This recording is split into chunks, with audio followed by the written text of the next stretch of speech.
Hey guys, घर बस्दा बस्दा वाक्क लागेर आज बाहिर डिनर गर्न जाउँ भनेर गएको होइन। ललितपुरमा रहेको भियतनाम कन्ट्रीको भियतनाम खाना चाहिँ पाउने रहेछ यहाँ चाहिँ होइन।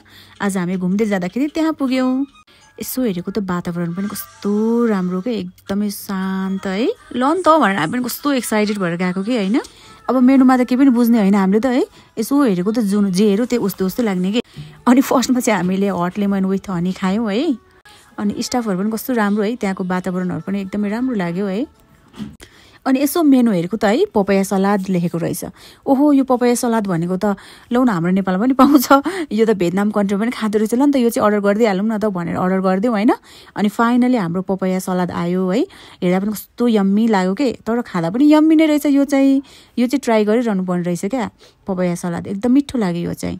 अनि त्यसपछि अब यो खाइसकेपछि अर्को नेक्स्ट वान केही खाउँ न त भन्ने हिसाबले त्यहाँको अब राइस खाऊँ भनेर त्यसपछि विथ टोफू खाना खायौँ हामीले चाहिँ होइन।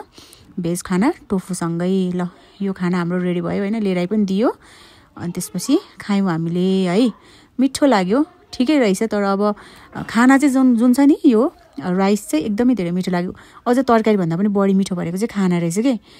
अनि त्यसपछि ठिकै छ, खाइहाल्यो होइन। लेट्स ट्राई भनेर कहिलेकाहीँ यसो विदेशी खाना पनि हामी खाइदिउँ न त भनेर खाइदिइहाल्यौँ गाइज आज हामीले है त। कहिलेकाहीँ चाहिँ यसो घर बस्दा दिक्क लाग्यो भने बाहिर निस्किनु पर्ने रहेछ कि, मुड फ्रेस हुँदो रहेछ भनेर निस्कियौँ। अनि आजको हाम्रो दिन चाहिँ एकदमै इन्जोय गरेर बित्यो है। एकदमै धेरै रमाइलो पनि भयो, ठाउँ पनि राम्रो लाग्यो। कहिलेकाहीँ दिक्क लागेको बेलामा यदि फरेन कन्ट्रीको खाना खान चाहनुहुन्छ भने जानु होला। फाइनली हाम्रो डिनर पनि सक्यो। यो रक एन्ड रोल ए